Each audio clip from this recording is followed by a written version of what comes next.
প্রতিটা কথার সঙ্গে পাওয়াটা যদি না মেলে পয়সা লাগে না। এটা বিশ্ববিখ্যাত ফোনপে পাওয়াটার দোকান। कैसा लगा मेरा मजाक? ধুর, সুস্বাদু পেটাই পরোটা খাওয়ার জন্য কিন্তু তোমাদেরকে আর কোনো ভাট বকা ব্যক্তির কাছে যেতে হবে না, দাদার কাছে চলে আসবে। দাদার পেটাই পরোটা কিন্তু অন্যান্য পেটাই পরোটা থেকে টোটালি ডিফারেন্ট, কারণ দাদা ধনে পাতা, পুদিনা পাতা এবং বিভিন্ন প্রকার হার্বস দিয়ে তিনি পেটাই পরোটা বানান।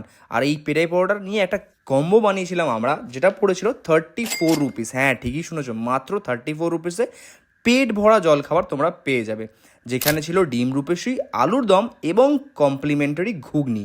ঘুগনিটার টেস্টটা এরকম ছিল, মানে থিকনেসটা এরকম ছিল, তোমরা দেখতে পাচ্ছ যেরকম নর্মাল থাকে সেরকম একটা আলুর দম।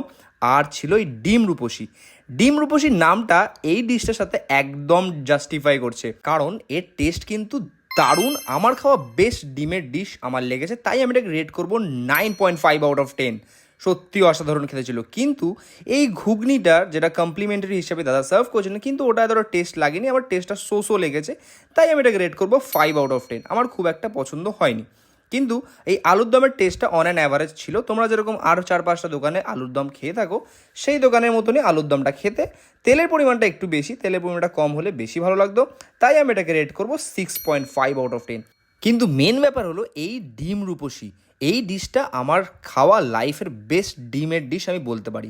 আমি সত্যি এই চিকেন রেজালা বা এই ধরনের মাটন রেজালা আমরা খেয়ে থাকি, সেরকমই একটা ডিশ তৈরি করেছে, কিন্তু ডিমের ওপরে।